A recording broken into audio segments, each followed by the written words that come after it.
Nasi pun kalau makan nasi je tak makan benda lain pun tak boleh. Tak boleh juga. Sayur pun kalau makan sayur je tak makan benda lain pun Tak boleh juga. Dengar tu, jangan makan sayur banyak-banyak. Bukan Kau makan tak sayur langsung. boleh, tapi Kau tak jangan makan berlebihan. langsung. Kau tak makan langsung.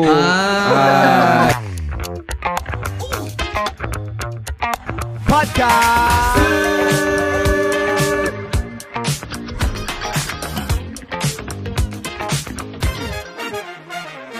Sembang sampai lebak. Hai, Assalamualaikum. Saya Rashida Samsudin. Saya Faham Adlan. Saya Haris Zazman. Saya Miru Sabirin. Kalau korang tengah tengok ataupun dengar, maksudnya korang dalam podcast Sembang sampai lebam. Alright. Yeah. So episod kali ni Fan sangat-sangat istimewa sebab aku rasa kan kita dah lama yang kita tak ada guest. Betul loh. So kali ni kita ada guest. Kan? Betul. Dan ada agenda yang kita nak sampaikan dekat orang yang kat luar sana yang tengah tengok sebenarnya. Wow. Oh, betul. Apa agenda tu, Fan? Kita ada Nampak macam wawancara betul kan? Nampak macam wawancara betul kan? Agenda National Malaysia Sihat, ENMS. Ya betul, sebab kita selalu kan banyak sangat cakap pasal budak SPM kan ni. So aku rasa korang pun kena tahu jugalah pasal kesihatan ni. Betul. Kan. Ni korang tahu pasal SPM je. Bang cakaplah pasal budak SPM. Kita nak juga cakap pasal kesihatan jugalah kali ni. betul. Sebab kita tahu tak semua yang viewer kita dalam berada keadaan sihat. Tak baiklah cakap. Tapi kadang-kadang mungkin diorang pun tak tahu. Mungkin diorang sihat tapi dengan tak tahu apa yang diorang makan tu sihat ke tidak. Tapi ada je lah, ada viewer cakap sambil tengah tengok podcast sambil tengah dalam wad ni. Tak sihat lah tu. Yelah. Dan kalau korang nak tahu juga, podcast kita selalu orang tengok time makan. So mungkin lepas kita podcast ni keluar, maybe korang akan check balik makanan korang tengah makan apa. yang korang tengok. Mungkin korang akan berhenti makan lepas tu. Jagalah sikit Okey, kita jumpa di episod yang belum Itu je kan. Kan tadi kau cakap kita dah lama tak bawa guest. Pasal kau dah lupa pasal guest tu tau. Aku lupa. So sebenarnya hari ni kita ada guest daripada KKN Sendiri. KKN tu penari. Betulkan aku lain kali. Bila aku dah cakap betulkan aku. Betulkan aku. KKM yang menari tu. KKM menari dia. Tak relate lah. Guest dah tegur tadi tu. KKM lah. Apa kau ni kan? Kita ada guest daripada KKM. Kita ada Syuk dan juga Kak Mi. Shoot tak kak. Apa dia? Shoot tak. Sebaya. Dia marah panggil akak tadi. Dia marah panggil akak tadi. Dia ingat aku tua sangat ke dia cakap tadi. Shoot. Sihat. Tak, tapi sebelum kita nak, orang kata nak tanya lebih lanjut lah mengenai apa ni semua yang kita nak bincangkan, maybe kita boleh minta guest perkenalkan dulu daripada mana, apa semua kan. Kita try dengan Kak Min. Nama Instagram. Jalan jam. Instagram bagai. Okey. Assalamualaikum Terima kasih. Okey, pertamanya akak masakan diri akak lah lebih dekat kan betul. Orang. Kami daripada program keselamatan dan kualiti makanan. Office kami di HQ di Putrajaya. Wow. Putrajaya. Okey. So akak sebagai pegawai teknologi makanan di PKKM. Basically kalau senang nak cakap, takut macam kan kalau kita explain detail sangat takut orang tak faham. Senang cerita, bahagian kita orang ni kita tengok menjaga keselamatan dan kualiti makanan. So makanan yang you all beli dekat pasar tu semua tu kan. So under kita orang punya bahagian lah yang akan tengok dari segi kebersihan, satu-satu premis makanan ataupun juga kilang makanan. So macam kalau contoh kilang tu lebih kepada persijilan. Kalau you all tengok dekat produk-produk makanan tu yang ada pensijilan mesti ke GMP ke HACCP ke tu bawah kita orang lah tu. Itu sekali melibatkan kebersihan lah apa semua. So kalau tak bersih ke apa boleh disaman lah. So kalau macam mesti macam lepas ni kalau kita orang nak pergi pasar kena akak ikut sekali lah. Tak payah. Tak payah pasal tak payah kan akak cakap kilang. Itu contoh dia jaga kualiti makanan kat situ. Takkanlah kalau 10 orang jaga gerai ID nak pergi satu-satu nak check. Jenuh lah kalau macam tu. Mana tahu macam kak ni bersih tak? Bukan.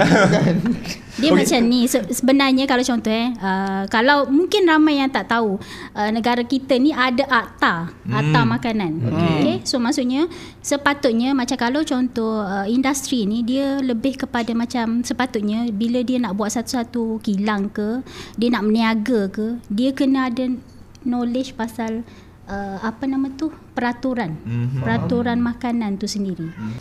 Bila kita ada peraturan, maknanya kalau contoh industri dia nak buat apa-apa produk makanan, dia kena tahu negara kita ni ada peraturan dan akta yang mana kalau contoh dia buat salah dari segi dia mengeluarkan produk makanan yang contoh tak selamat, kita ada akta yang kita boleh ambil tindakan dekat pengeluaran. Tak boleh main buat je lah. Tak boleh main buat lah. Dia dapat endorsement daripada pihak akak juga kan. Maksudnya dari segi kalau persijilan tu memang dia kena mohon dengan pihak kami lah.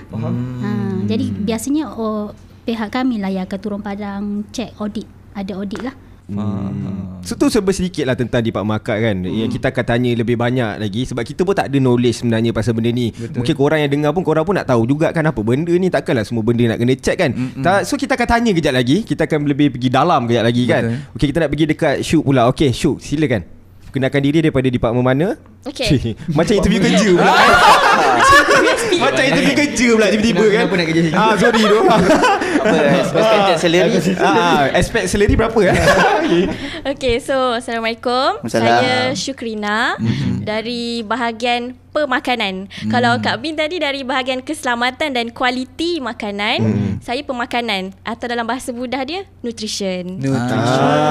So kira macam pemakanan ni atas ke, so bawah tu ada keselamatan apa semua ke tak? Biasanya kalau ikutkan sepatutnya kalau nak ikut priority, you mesti nak make sure makanan tu selamat dulu. Betul.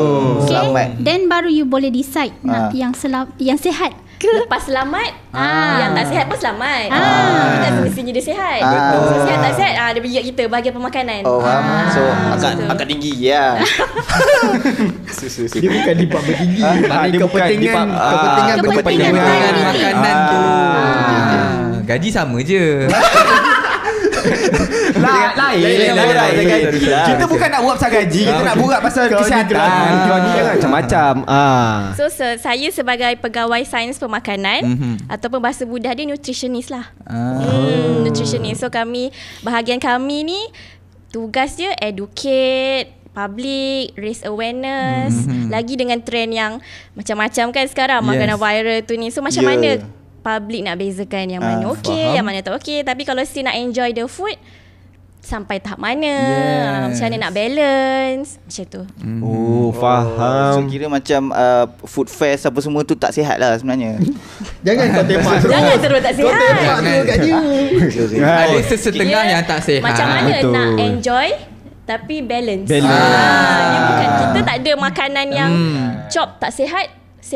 Nasi pun kalau makan nasi je tak makan benda lain pun tak boleh. okey juga. Sayur pun kalau makan sayur je tak makan benda lain pun Tak boleh juga. Dengar tu, jangan makan sayur banyak-banyak. Bukan makan sayur boleh, tapi jangan berlebihan. Kau tak makan langsung. Aduh, nasib baik Pak An yang edit. So maksudnya dalam makanan ni ada benda yang kita boleh, bukannya kita tak boleh ambil tapi tidak boleh berlebihan. Okeylah, tu adalah soalan yang aku nak tanya. Okeylah, contohlah sekarang ni dengan rakyat Malaysia sekarang ni, diorang lebih gemar sorry tu. Aku kalau cakap memang macam ni.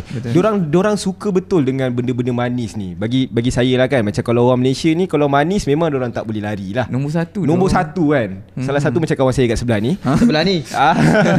So boleh tak kita nak tahu juga kan, kalau apa kesan kalau kita ambil gula tu berlebihan kan. Sebab Malaysia dengan gula tak boleh lari. Betul. Lagi dengan trend-trend makanan sekarang Yes. kan. Tapi macam contoh macam kita pun kalau kita tengok pun macam ada rasa macam ni Nak try. ada yang nak try. Mungkin nak try. ada juga kita nampak macam ini terlalu banyak tapi makan je lah kan. Terlalu tapi banyak. macam ni kita nak tahu macam ni boleh banyak ni, tak boleh banyak ni. Betul. Macam mana nak calculate tu? Macam mana nak calculate Betul lah kan? Okay. So sebenarnya saranan daripada World Health Organisation WHO, kita tak boleh lebih daripada 10% pengambilan kalori seharian. So rakyat Malaysia ni ramai yang sedentary. Sedentary tu maksudnya tak aktif. Duduk dekat office, punch in, duduk dekat depan meja buat kerja. Betul. Itulah saya sekarang. Gosip. Pukul 5 lepas balik. tu pukul 5 balik. So sedentary. Tapi bila sedentary 1,500 je sepatutnya pengambilan kalori seharian. Dia tak banyak sebab dia tak aktif, dia tak guna pun kalori yang dia ambil. So kita sarankan tak lebih daripada 7.5 sudu teh gula sehari. Termasuk gula yang ada dalam makanan dan minuman. Contoh macam nasi, dia ada gula dia juga. Karbohidrat bila dia breakdown dalam badan dia jadi glukos. So itu pun dikira gula. Belum lagi kuih muih, air teh tarik pagi, Milo petang. Macam tu. Sekejap, nasi tadi kat sini tak manis. Dekat perut manis. Dia breakdown. Tak, sebenarnya dia manis. Tapi sebab kita dah biasa makan benda manis, kita tak rasa dah. Sebenarnya dia ada starch dekat dalam tu. So bila dia breakdown dia jadi glukos. Dia sama je macam sugar gula putih yang kita ambil tu. Tak payah dia manis kat bawah. Tapi bukan maksudnya tak boleh makan nasi. Boleh. Boleh. Tapi jangan berlebihan. Sebab memang kita pun cakap bukan tak boleh ambil gula, tapi jangan berlebihan. Kau jangan lebih-lebih lah. Tu je lah macam tu. Jangan lebih-lebih lah soalan kau. Tadi TO tak manis kan? Tapi tak, yang tu tak manis. Tapi saya nak tanya, macam setengah ada kedai yang memang buka, yang memang jual marshmallow macam tu. Lepas tu macam ni kita nak tahu tahap gula. Macam dorang mana ada tulis gula banyak mana, apa semua, macam mana kita nak tahu? Saya rasa kita tak boleh tahu exact lah. Unless you memang kerja lab lah, you tahu ni gula dia memang 10 sudu teh macam tu.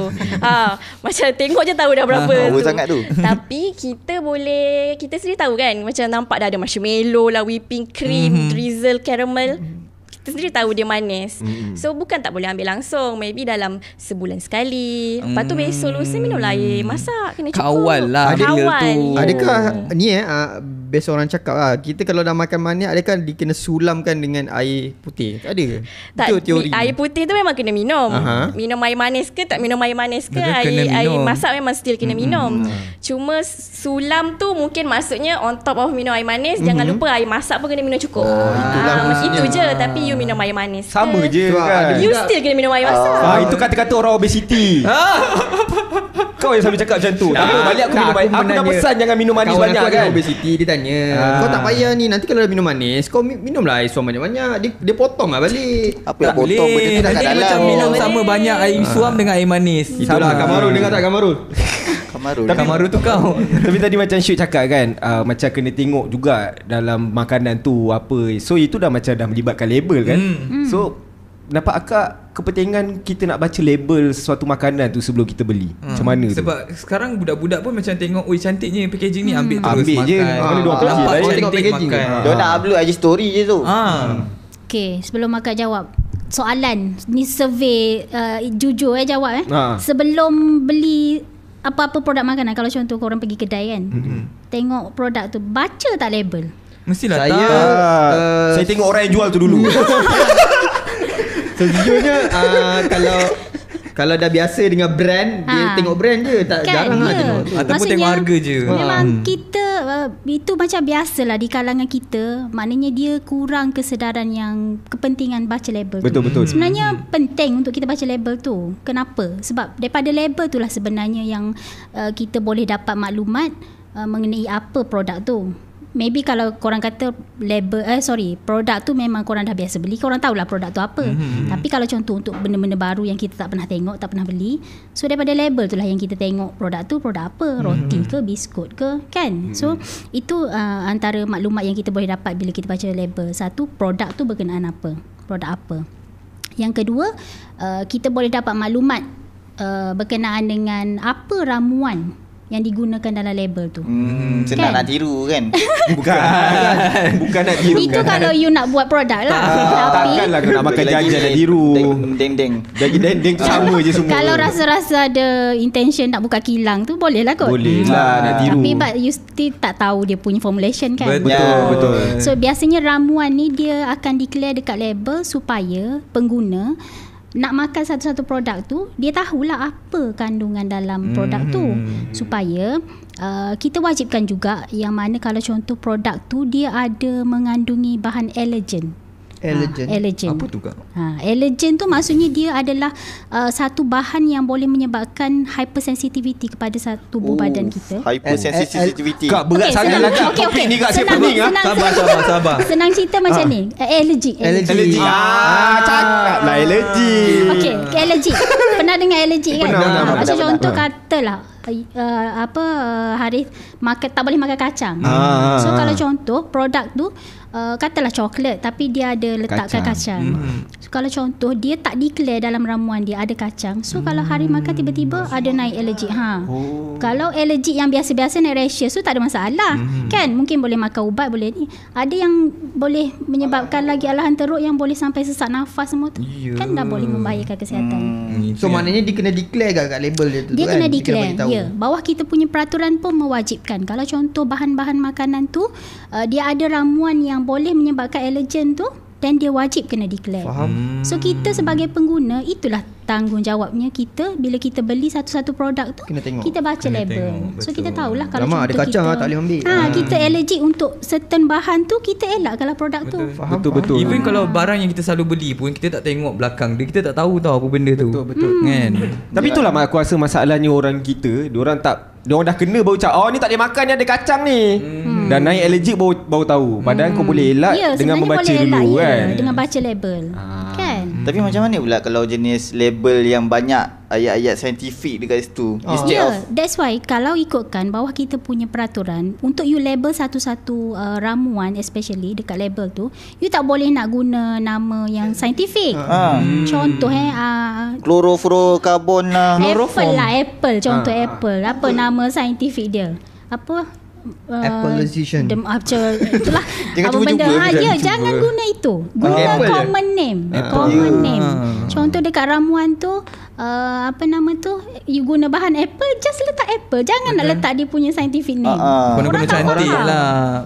Ya. Ada saya tengok tu bahasa Arab, memang tak faham lah. Bukan. Itu memang Itu produk luar. Itu Produk luar luar. memanglah bahasa Arab. Takkan nak letak bahasa Melayu. Faham, betul juga. Tapi kan? by right, kalau contoh produk luar dia nak masuk jual dekat negara kita, dia kena ikut regulation kita yang mana kena guna bahasa at least bahasa Inggeris. Kena tukar juga. Kalau contoh lah. produk lokal, dia memang wajib bahasa Malaysia lah. Tapi kalau contoh produk luar yang nak masuk produk jual dekat negara kita, dia kena bahasa Malaysia ataupun bahasa Inggeris at least. Sebab orang kita faham bahasa ini lah kan. Bahasa Inggeris, bahasa Melayu. Kalau letak bahasa Arab tu siapa nak faham? Anak faham. Suruh anak lah beli lah kan. Dilan Jabalan. Assalamualaikum. Waalaikumsalam. Itu semua orang tahu. Kak, tadi macam Kak cakap tadi, ingredients tu adalah wajib dalam label. Betul. Ada tak maklumat lain yang wajib juga yang ada okey. dalam label? Okey, Mesti itu kena dua ada. je. Antaranya tadi nama produk, lepas tu ramuan, and then ada lagi yang wajib kena label adalah seperti berat bersih. Berat Contoh bersih. you beli satu-satu produk, mesti you nak tahu berapa dia punya berat bersih ataupun macam kandungan dalam tu. Betul. Berapa pieces ke semua kan. Itu wajib kena ada. Sebab kadang-kadang Lepas tu- consumer rasa kena scam. Contoh lah kan besar. Dia di jual dalam angin, itu. dia jual oksigen tak? Tapi itulah nak tanya, adakah kiraan tu termasuk dengan angin tu sekali? Sepatutnya kalau you tengok, walaupun nampak bungkusan dia besar, cuba tengok gram dia berapa. Sikit je sebenarnya. Kan? Kat situ dia tak tipu. Faham? Maksudnya that's why kita kena baca label supaya kita tahu, oh ini packaging dia besar. Bila tengok, alah 10 gram je dalam dia.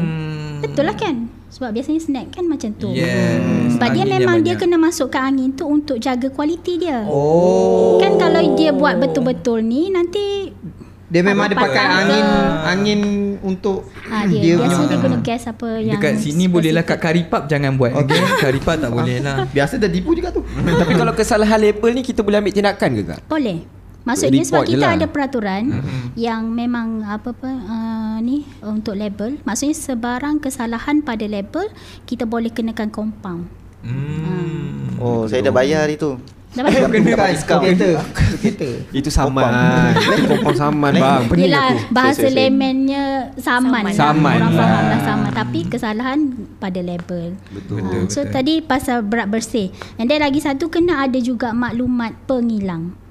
Maksudnya siapa yang Address lah membuatkan semua produk bagian. tu kan. Manufactured by tu. Ya, sebab untuk apa tu? Sebab untuk traceability. Contoh, you keluarkan produk dan katalah produk tu ada masalah kan. So kita as penguatkuasa, kami juga yang nanti kena turun padang kan. Kalau ada apa-apa masalah, so kita boleh cari berdasarkan daripada label Alamat punya situ lah. maklumat tu. Tu itulah macam cakap tadi juga kan, gula pun sepatutnya kita labelkan juga dalam tu untuk orang baca kan. Tapi itulah rakyat Malaysia ni kan kadang dia kurang gemar membaca kan. Jadi macam mana depan je tengok depan kan. Tapi aku mengaku aku pun buat benda yang sama. So bila nak cakap aku tahu. So aku agak macam kena tampung akak dia tadi cepang kan. Pada muka kan. So nak tahu juga sebabkan benda tu macam mana trend pengambilan gula dekat negara kita ni nak dibandingkan dengan negara luar. Nak tanya Syuk. So macam contoh dekat Malaysia kan, macam tadilah Hari dah cakap ada trend pengambilan gula pun ada trend. So macam contoh kita pun tahu produk makanan ataupun makanan yang disediakan dekat kedai dekat Malaysia pun memang, ataupun dalam culture kita pun memang banyak yang ada gula. Kita kena acknowledge lah benda tu. Betul. Kan. Tapi kalau contoh data daripada latest National Health Morbidity Survey, tu satu kajian tau. Dia kajian National Health Morbidity Survey. Jangan NHMS. Betul. NHMS. So yang itu dia setiap tahun dia akan tengok status kesihatan rakyat Malaysia. Berapa banyak yang obes, berapa banyak yang kencing manis, berapa banyak darah tinggi. Dia nak tengok tu macam mana Dia buat survey. Dia ada buat survey. Ada questionnaire. Dia tak adalah check semua orang kan. Tak dapatlah check semua orang. Tapi Abang kan dah buat. Ada isi ke hari tu? Tak ada kan? Tapi dia punya responden tu signifikan lah untuk kita buat conclusion. So hari tu yang latest punya, yang tahun 2023, 1 daripada 6 rakyat Malaysia, macam kita ni, daripada 6 ni, 1 ada diabetes. Jangan doa tak baik. Tapi baru nak tunjuk kat kau sebenarnya. Banyak tu. So banyak. 1 daripada 6. Lepas tu kalau contoh kita kumpul yang semua yang ada diabetes ni, 40% tak tahu dia orang ada diabetes. Aku risau sebab aku keturunan ada. So kadang-kadang muda pun dia bukan dan kurus juga. Dia bukan obes je. Tak baik tau. Tak tunjukkan sama-sama. Tapi mati dia pada engkau. Itulah. Mana dia? Aku ikut je. Diabetes ni ikut keturunan ke? Ada faktor genetik. Sebab dia kena faham diabetes ada 2 type. Type 1, type 2. Yang isu banyak makan manis semua ni type 2. Type 1 dia faktor genetik lah, autoimmune disease. Tapi kita fokus kepada type 2 lah. Sebab badan dah tak boleh produce insulin sebab terlalu banyak gula makan. Dan orang kurus pun, bukannya orang yang obes ke berlebihan berat badan je tau yang ada diabetes. Kadang-kadang kurus pun ada kencing manis. So antara type 1 dengan type 2 tu mana yang rakyat Malaysia lebih banyak? Type 2 lebih suka. Type 2 lah. Type 2 lah. Lebih suka jangan. Lebih suka. Lebih kecenderungan. Bukan rakyat Malaysia lebih banyak apa. Cuma kita nak fokus dekat kita nak jangan jangan sampai jadi diabetes. Sebab type 1 tu ada faktor genetik, ada autoimmune disease. Tu bukanlah sebab mereka memang kena jaga pemakanan. Tapi yang type 2 ni memang awal-awal you sihat, Dia cari penyakit lah. Dia cari penyakit lah. Makan banyak manis sampai tahap you punya badan tu dah tak boleh take up insulin, you dah tak boleh jaga gula dalam you punya darah. Sampai tahap you dah burst. So gula memang sentiasa tinggi dalam darah. Tu yang siapa type jadi 2. Diabetes lah, kencing manis lah kenanya. Diabetes, kencing manis, potong kaki, masuk hospital. Menangis kan, kau nak ke? Insulin, nak kena inject insulin. Sebab body dah tak boleh produce. Kau yang orang lain kena inject kan tau. Asal tunjuk aku. Aku okey, insyaAllah okey. Tapi kan bila cakap macam ni, rasanya ada orang yang sedar tau pasal benda ni. Tapi dia ambil juga. Dia macam kau tak elok tu minum gula. Tapi 3 gula dalam kopi dia. 3 sendok gula dalam kopi dia kan. Sendok. Dia pakai sendok. Bukan sendok teh. Tak, dia pakai sendok. Jadi maut tu. kenapa orang sekarang ni diorang tahu tapi diorang still nak ambil juga dengan berlebihan. Macam saya rasa ramai je tahu kan kalau minum manis. Jaranglah orang tak tahu kalau minum manis banyak tu akan kena kencing manis. Tapi sebab benda ni dia macam addicted. Yes, craving. Ketagihan tu. Sweet craving. Stress lah. Cek dessert jom. Betul-betul orang selalu guna tu. Stress lah. Macam minum manis lah. Adakah manis ni adalah pengubat stres? Pengubat stres tapi penyakit lain. Betul lah dia pengubat stres lah. Kita kena train lah. Kalau you buat benda tu jadi pengubat stres you, bahayalah sebab nanti you kena penyakit lain pula. Faham? Dengar tu yang Ini start kali stress je dessert. Suruhlah baca buku ke, baca buku. personal sangat. Jangan marah, ni bini aku tengok. Sorry. Aku biasa kalau pengubat stres pergi masjid Betul. Sama aku mangkau Alhamdulillah. So memang itulah rakyat Malaysia ni kebanyakannya sebab sebegitu. dia bila dia jadi craving. Benda tu dia jadi macam bila minum manis je dia macam addicted. By time dia addicted. Sebab tu kita punya end goal kita nak train rakyat Malaysia, diri kita sendiri supaya tak ketagih dengan benda manis. Gula. So cakap pasal gula, ada juga setengah yang gantikan gula dengan apa Artificial sweetener. Yes, benda tu. Ada Pemanis tiruan. artificial sweetener. Contoh macam stevia. Kau makan kan before this? Apa tu? Yang pengganti gula, dia titik-titik tu. Dia macam eye drop tu, macam eye mo, Tapi bukan kat mata, kat mulut. Jangan nampak bodoh dalam ni. Sorry Dofan, aku terpaksa sebab diorang macam makin melarat. Apa? So kalau yang macam tu, okay, kalau ikut peraturan makanan memang dibenarkan. Dia selamat. Dia selamat. Tapi tak best lah macam ni. tapi Dia tak habis cakap. Dengar dulu. Tapi kan kita punya end goal tadi, kita nak train Kurang supaya kita tak addicted kepada manis. Tapi kalau you still guna artificial sweetener tu, sebab benda tu 2-3 kali ganda lagi manis tau daripada gula biasa. So you letak 1 drop, dia memang manis. Memang manis gila. Tak selamat ke? So dia tak ada kalori. Dia tak increase you punya blood sugar level. Tapi addiction terhadap gula tu ada. Yes.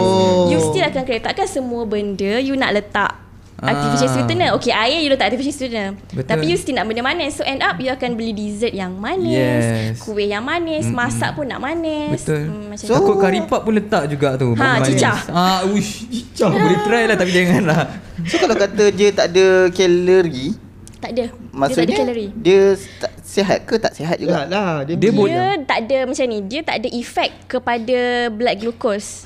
So maksudnya tak naikkan lah you punya level. Kalau you letak banyak, lepas tu you pergi check gula you tak naik, gula you rendah.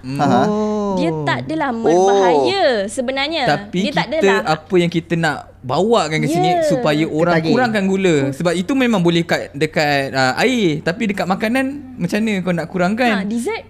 Still kau akan nak manis juga nanti. So kita kena kurangkan manis. Jangan marah. Aku marah lah ni. Tanya je pun. Marah dua orang ni tu. Manis tak elok doh. Kurangkan manis lah. Kau pun dah cukup manis Dofan. Okey.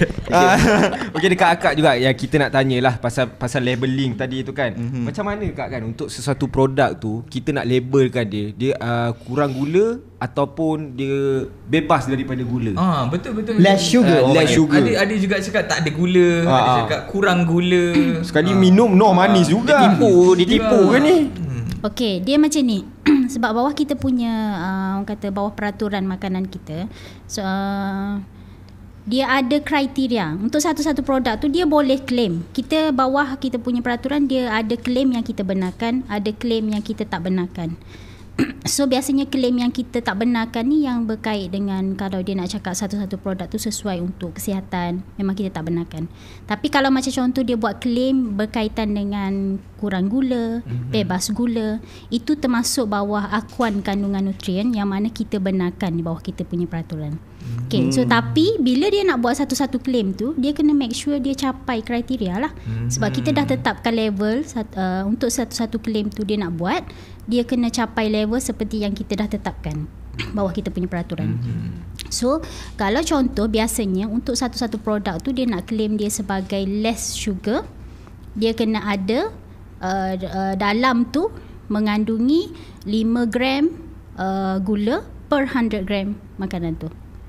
Jadi dia ada level dia lah. Maknanya kalau contoh yang ini, kalau korang nak tahu, biasanya refer dekat dia punya maklumat pemakanan pada label. Sebab dekat label tu biasanya dia akan ada satu, kalau korang perasan yang dalam bentuk table kat belakang kan. Itulah yang kita panggil sebagai maklumat pemakanan ataupun nutrition fact. Bahasa lain ada juga yang dipakai nutrition fact.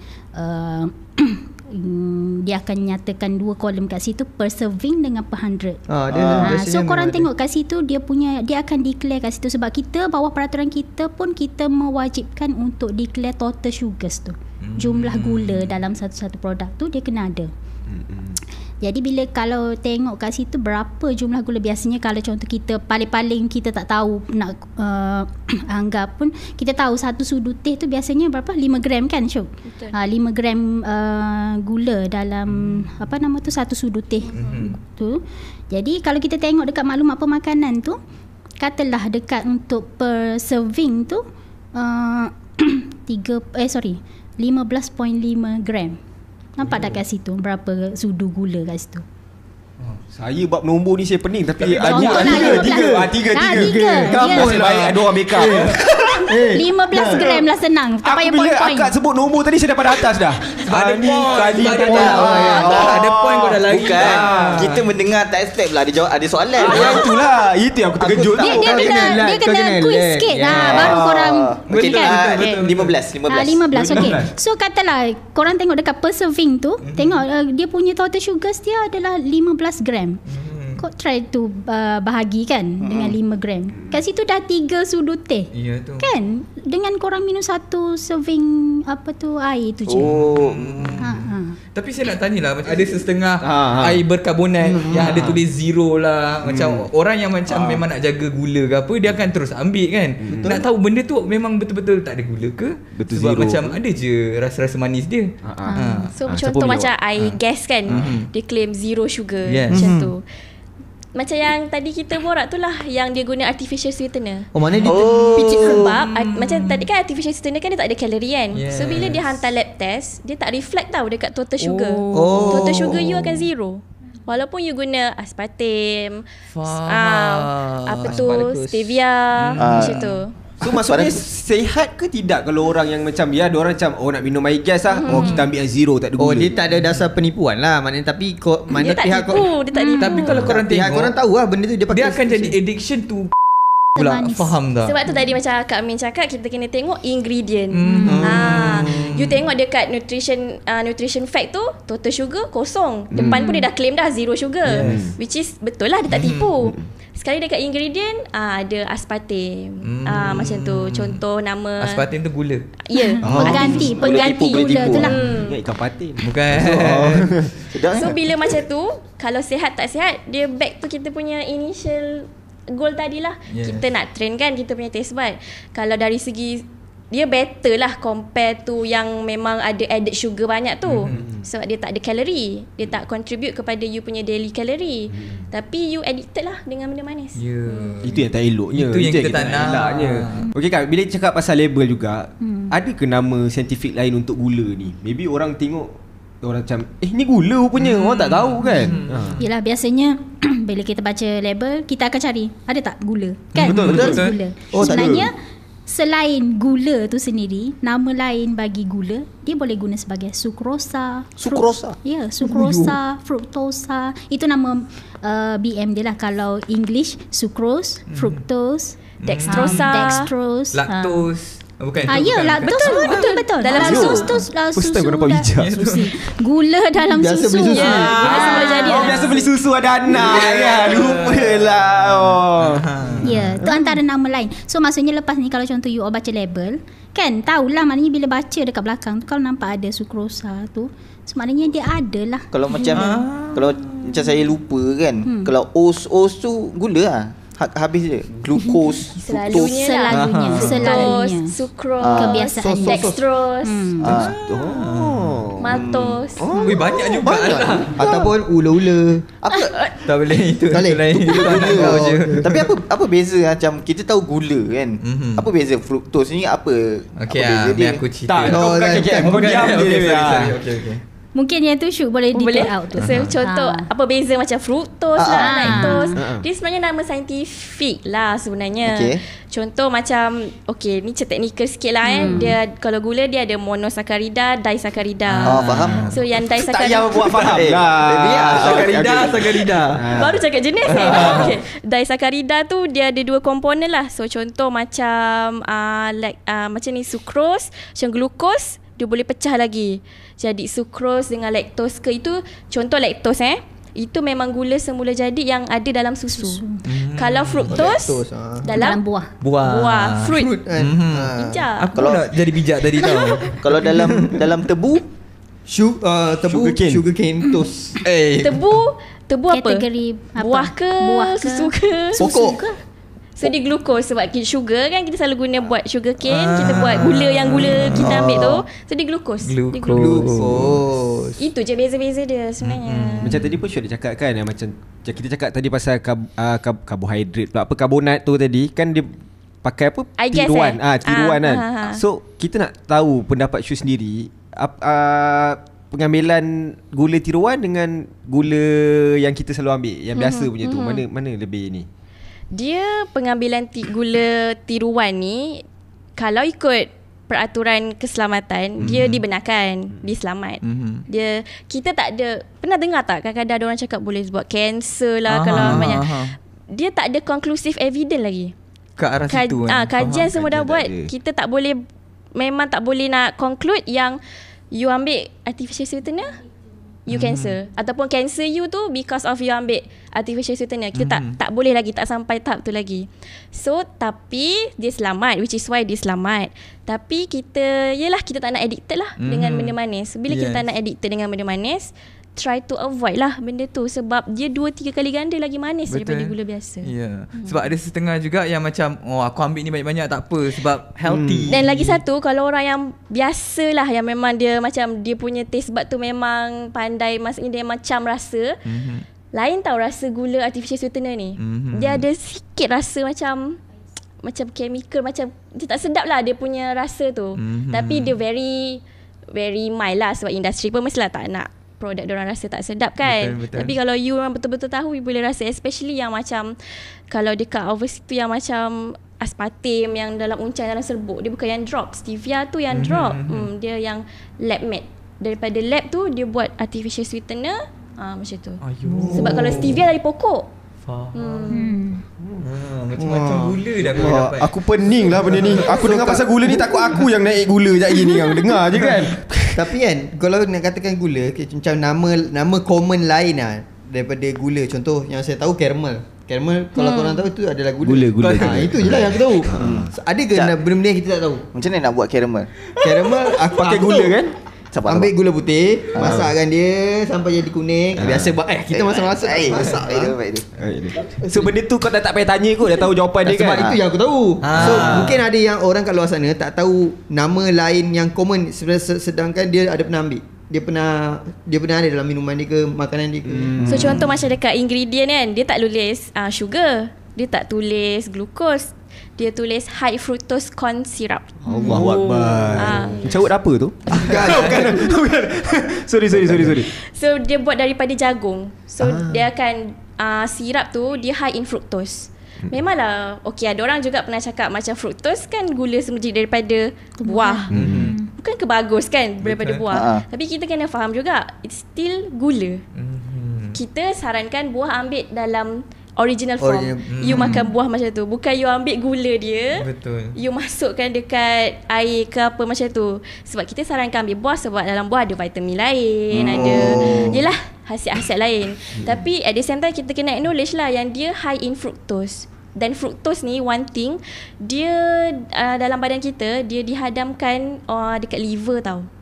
So bila terlalu banyak boleh menyebabkan non-fatty liver disease. So maksudnya pengambilan jus daripada gula daripada buah pun kalau lebih pun tak elok jugalah. Ya, dia memang kena bersederhana. So makan buah banyak-banyak pun tak. Kan kau ambil letak kat tempat lain tu yang kalau makan buah kita pun ada saranan kan 2 sajian sehari. Betul. So macam saya cakap je lah, kalau you makan sayur je, you tak makan protein, you tak makan nasi, pun tak elok juga. Sama juga macam buah, kalau you makan buah je, you mana nak dapat carbs? Betul. Mana nak dapat energy? Macam tu. Dulu aku silap, aku ingat macam aku makan buah hari-hari. Kau sihat lah kononnya. Tak makan sayur, tak payah makan sayur, makan buah je. Pernah dengar ke kalau orang kata madu ni dia manis tapi tak ada, orang cakap apa? Baik lah macam tu. Dia baik, dia manis yang bagus. Madu dia still manis, dia still sugar. Dia still boleh naikkan paras gula dalam darah. Cuma madu ada benefit lain dalam madu itself. Yelah ada antioksidan dan sebagainya, ada sifat-sifat yang lain lah, which is why kita baguslah kan madu. Tapi janganlah you ambil satu botol madu tu you minum. Macam tu. Kau pernah try kan Dan? Jangan tu. Weh tak boleh tu. Aku kalau ambil madu, aku yang naik darah. Nanti bini aku tengok. Okey, Itu madu lain. Madu lain. Madu lain Kan nak cakap pasal label jugalah kan. Mungkin orang sorry aku tangkap tau. Kau pun takut kan? Nasib baik kau tangkap. Kalau macam akak tadi, kalau kesalahan label ni, soalan saya sendirilah. Kalau kesalahan label tu pun memang satu kesalahan lah kan, mengikut undang-undang kan. Maybe akak boleh kongsikan ke daripada Indonesia akak sendiri, kalau orang yang salah laku daripada segi label ni, apa tindakan yang boleh diambil Compound lah. Maksudnya dari segi bawah kita punya food regulation, bagi setiap kesalahan pada label, kita boleh kenakan compound. Berapa kat compound tu kat kau ni? Boleh share ke tak boleh? Kena tahu. Dalam regulation tu adalah. Adalah dalam regulation tu. Yeah. Tak sebab kena lebih tahu dua orang ni jadi alah compound berapa je pun. Dah kena baru tahu. Kalau benda ni besar. Kalau yang jenis degil, kalau compound, dia bayar, dia buat lagi compound lagi. Sampai bila? Sampai dia boleh, kalau dah kena compound, boleh pergi court. Boleh kena tindakan mahkamah. Kalau dia pergi mahkamah tu dia rajin dah. Okey, lepas tu dia buat lagi. Maksudnya memang kalau dia dalam kita punya peraturan, satu dia ikut kesalahan.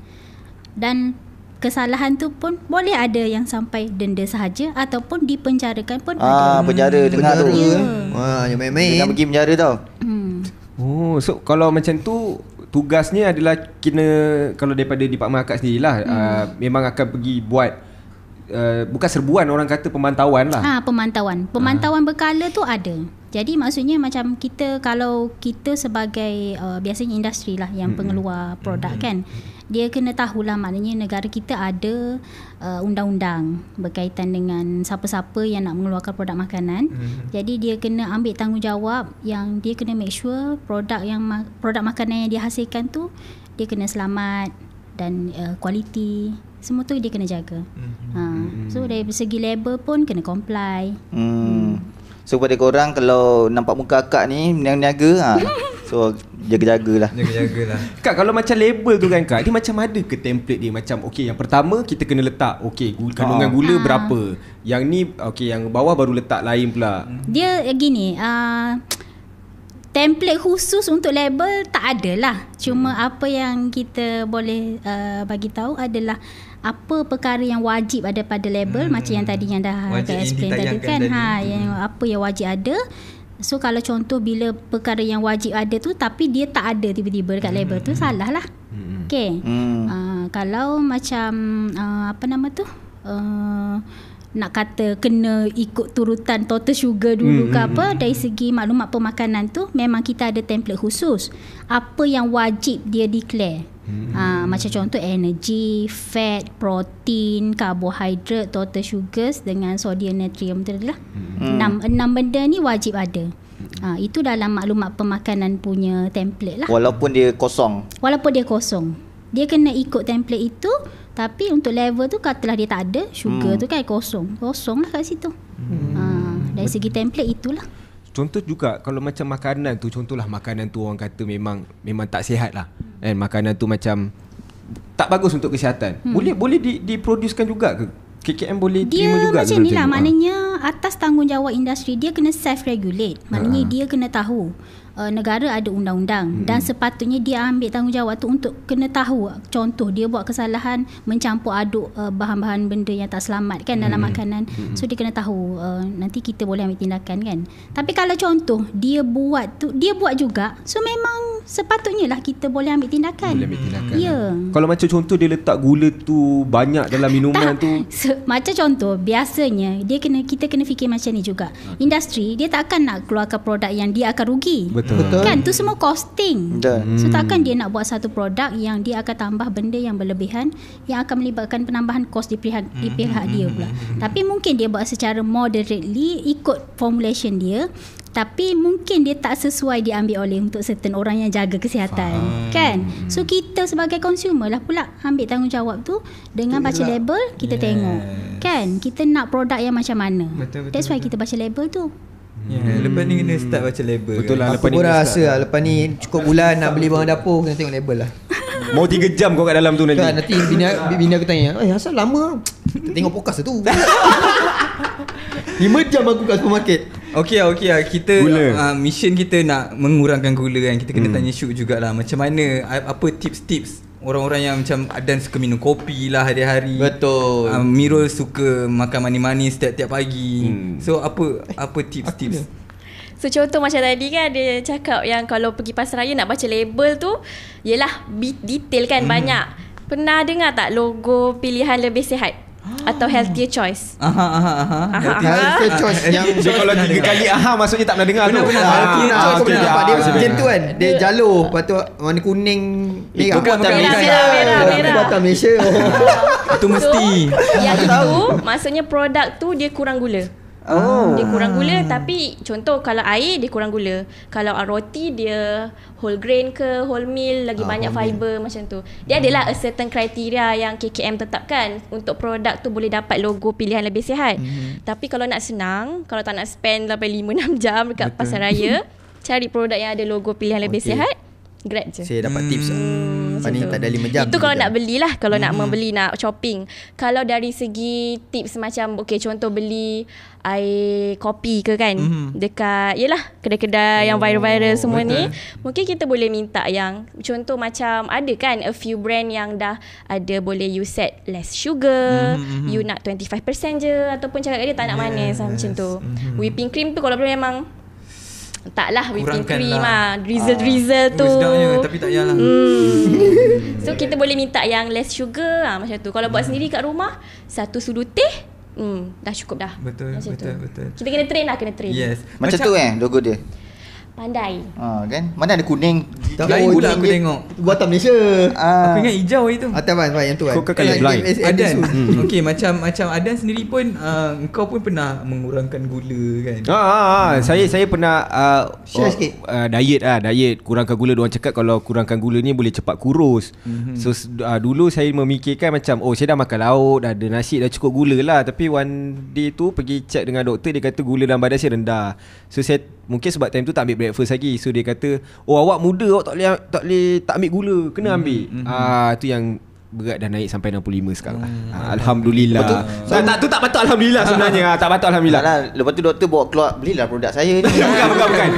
So saya macam time tu saya berfikir yang macam so aku kena ambil gula balik ke apa macam mana ni. Sebab time tu memang dah start rasa macam gula ni dah tak sedap, sukai kosong semua.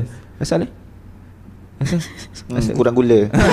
Daripada mata boleh check Betul. Mana aku tahu. Tapi aku rasa yang bestnya di mana sekarang kau dah tahu Kau dah tak suka sangat gula dah. Kau dah boleh kawal dah gula kau. Sebab macam selalu pun kita keluar mesti nak air sedap. Sekarang Adan air suam. Betul. Itulah sebab tu tadi macam kan cakap tadi ada yang cakap pagi sampai hypo tu kan. Kita bukan tolak gula 100%. Sebab memang tak boleh pun, impossible pun, memang banyak makanan yang ada gula dalam tu. Tapi tolak gula yang berlebihan. So you still masih perlukan gula untuk energi, lagi-lagi pagi kan. Nak kerja apa semua. Tapi janganlah sampai berlebihan. Sebab apa kita tak emphasize yang tolak gula. Sebab rakyat Malaysia bukan jarang tak ambil gula. Betul. Ramai yang ambil gula berlebihan. So kita emphasize dekat situ. So aku nak start for today, aku nak praktikan lah. Tak nak dalam mimpi je lah. Nak tanya juga, ada tak masa yang sesuai untuk ambil gula ni? Macam contoh, pagi ni macam sesuai, sebelum tidur tak sesuai ambil gula. Ada tak?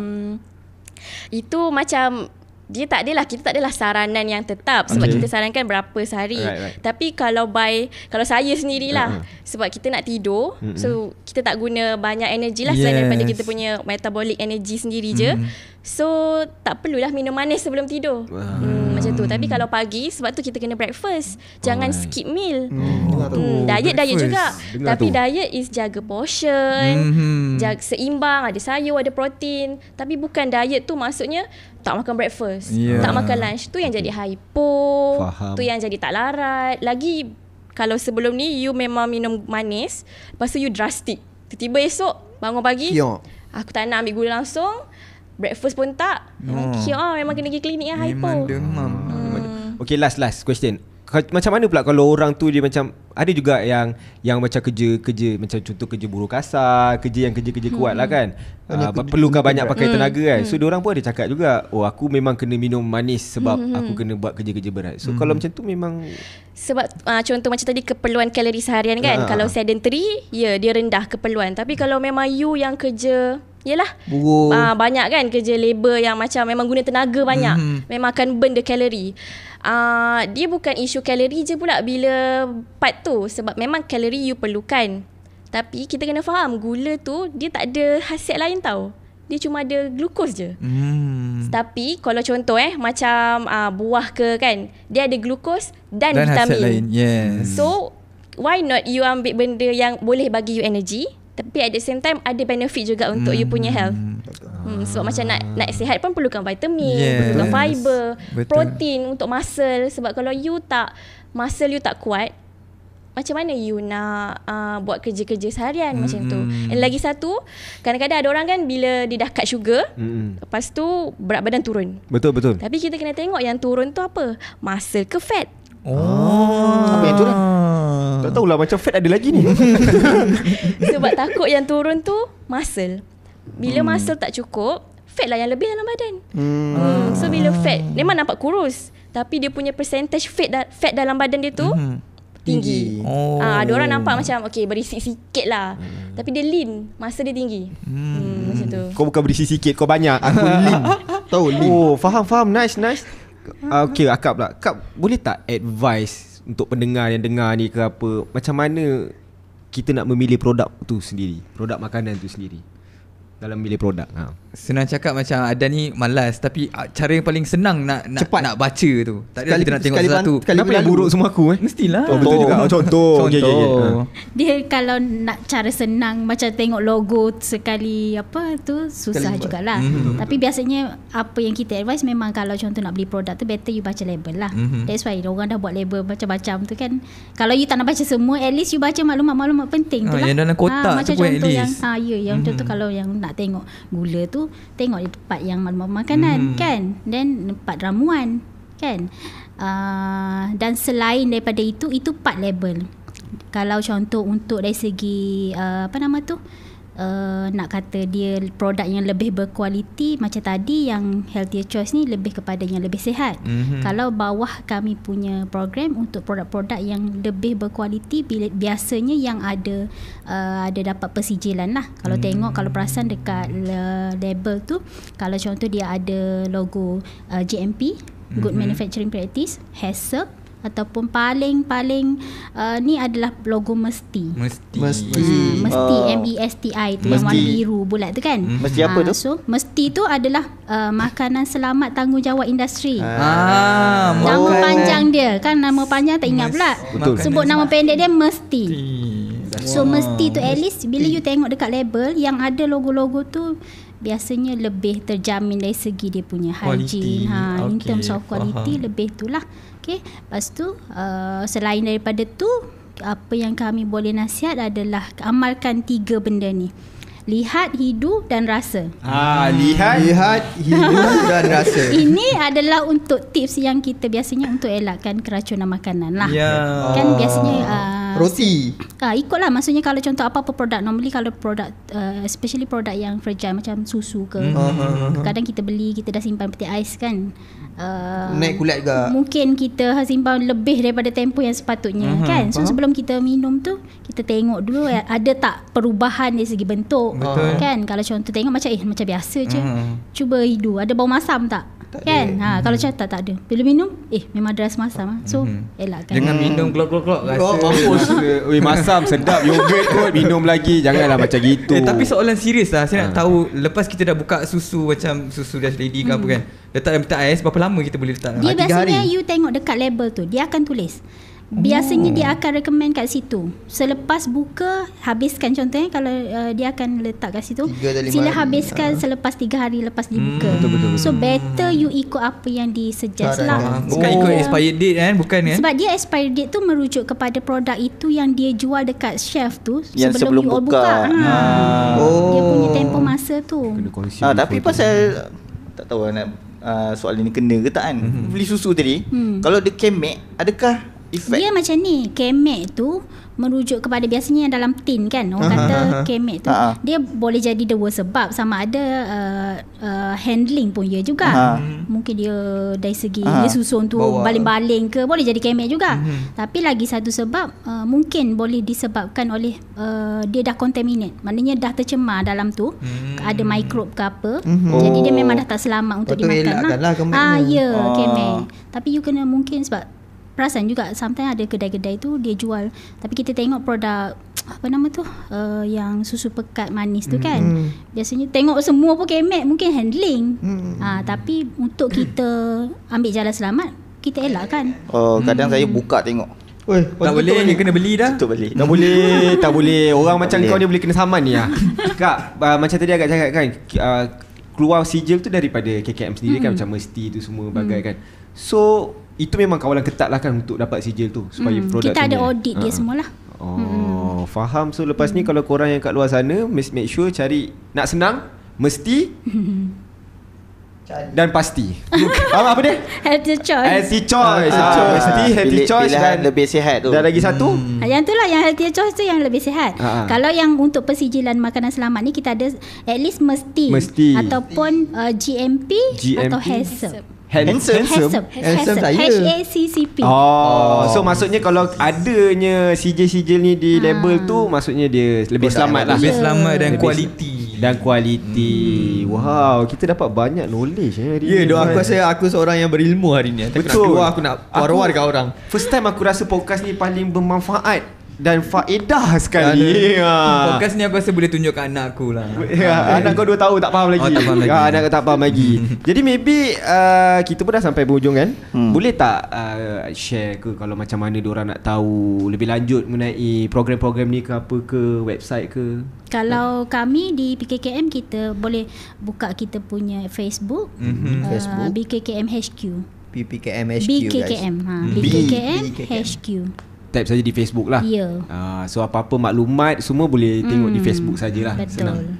Kalau pemakanan boleh search nutritionist KKM. Nutritionist KKM.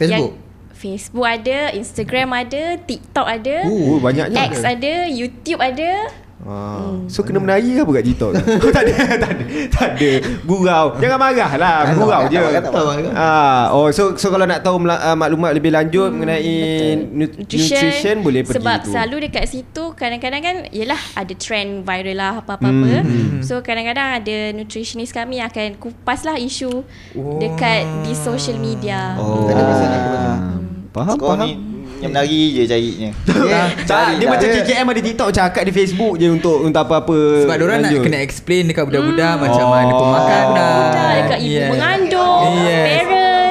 Untuk orang yang macam kau tengok menari pasal Muda, sweat orang lain muda. dah. Tengok menari sweat, nutrition.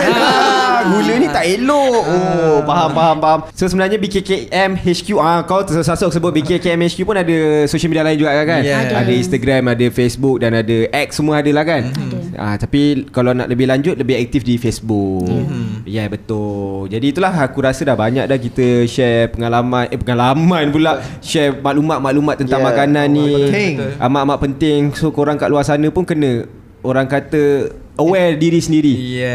So yang ni antara KKM inisiatif yang diorang dah buat, yang bagi keluar sijil. So korang boleh ni, and korang sendiri pun juga kena kawal juga makanan korang. Betul. Kalau korang yang tak ubah, siapa lagi? Betul. Takkan kita orang pula nak ubah. Takkan kita orang nak ubah kau. Kita dah panggil guest dah nak ubahkan korang. So yang lain korang lah kena buat sendiri. Betul. Jadi apa-apa pun, terima kasih Syuk, Thank you so much, Kak Min, sebab sudi kongsi. Saya rasa saya dapat banyak pengalaman baru. Betul. Saya rasa ada kerja kosong tak? Dekat KKM. Sekejap. My step. Datang cari my step. Boleh. My step. My step tu apa? My step tu kalau korang yang baru habis belajar kan? Kan my step kan? Tak silap aku. Kau jawab je lah, aku tak tahu. Aku pun tak pasti. Tapi tak apalah, insyaAllah saya rasa saya boleh dah borak pasal benda ni. Pasal gula sebenarnya tak elok. Tapi Syuk punya bahagian adakah masuk lab nak test apa semua gula? Kita minta, sebab saya jaga yang HCL tadi tu. So industri yang akan bagi lab tu, lab report tu. Sebab benda tu kan swasta kan. So diorang sendirilah yang hantar dekat accredited lab. Kita cuma semak je. Kau mesti nak kerja yang lab Lab yang tu. test. Kau ingat tu Aku kalau boleh nak yang senang, semak je. Kau ingat senang ke? Oh tak maksud aku je lah. Tak maksudnya macam menyemak lah kan. Bukan Bukan senang. menyemak. Aku nak yang menyemak. Kalau yang lap tu aku risau terbakar je kalau aku buat. So maybe kalau korang nak tahu lebih lanjut, selain daripada ni, korang pun boleh pergi juga dekat KKM kan. KKM pun ada website dia sendiri kan. Kalau nak tahu apa-apa lebih lanjut, boleh pergi ke sana. Ataupun di social media dia adalah My Health KKM. Betul. Kat bawah pun ada. Betul tu. Jadi terima kasih sekali Kak Min dengan Syuk sebab sudi share perkongsian yang memang saya rasa sangat istimewa untuk view-view kita yang mendengar ni. InsyaAllah. Jadi sebelum kita habis, kepada korang yang tengah menonton ni, jangan lupa meriahkan di ruangan komen di sebelah kanan kita orang ni. Dan juga kepada siapa yang terlepas premier ni, boleh beriakan di ruangan komen di sebelah bawah. Masa ni aku cakap ni korang kena macam sebab nampak muka buat dah tu. Dan kepada korang yang selain pada YouTube, boleh juga check out Podcaster di Spotify, sebab dekat situ boleh vote siapa yang paling handsome. Kena vote jugalah. Syuk ke Kak Min kalian. Kak Min mana handsome. Tak boleh, dah masuk kena vote juga. Dah masuk kena vote. Dan kepada korang, terima kasih kepada korang yang join membership Gangster yang ada di nama-nama bawah ni. Kepada korang mantap. yang join, nama korang akan menjadi warna hijau. Ada logo Stir dekat sebelah nama korang. Dan juga ada emoji yang eksklusif korang boleh gunakan di dalam live chat dan juga komen di bawah. Kepada mereka yang berminat untuk join Gangster, boleh tekan link berada di bawah. Dan kepada korang yang share korang punya fan art, terima kasih juga. Korang punya lukisan memang cantik sangat. Dia dah baik. Sebelah kanan Kanan sini. sebelah kanan. Dah pening dah. Kanan kanan. Kepada korang yang nak share korang punya fan art, boleh share di dalam Discord. Link Discord berada di sebelah bawah. Alhamdulillah. Betul Dan jangan lupa vote kita orang untuk Gempak Most Wanted 2024. Walaupun kita orang dapat tahu benda tu tahun depan, tapi tolonglah vote sampai. Tak tahu Aina Abdul ni lain macam Aina Abdul, janganlah. Tolonglah bagilah kita orang naik. Kan dah menang JL. Tak patutlah kita lain. Betul tu. Jadi akhir kata daripada kita orang, kurangkan manis dalam minuman, lebihkan manis dalam senyuman. Cia. Jadi kita jumpa tadi. Jadi Ingat guys, kurangkan gula. Kurangkan gula. Jadi kita jumpa di podcast yang akan datang. Bye. Apa tadi? Senyuman manis? Dan aku? Lebih tak, kurangkan manis dalam senyuman. Kurangkan manis dalam minuman. Kau tahu tak, aku hafal tadi dekat 3 jam. 3 jam tadi. Kau ingat aku pergi toilet sebab apa? Baik kau nyanyi je. Aku pergi hafal tau tadi pergi toilet. Itu aku punya tagline. KKM, ambil lah saya campaign.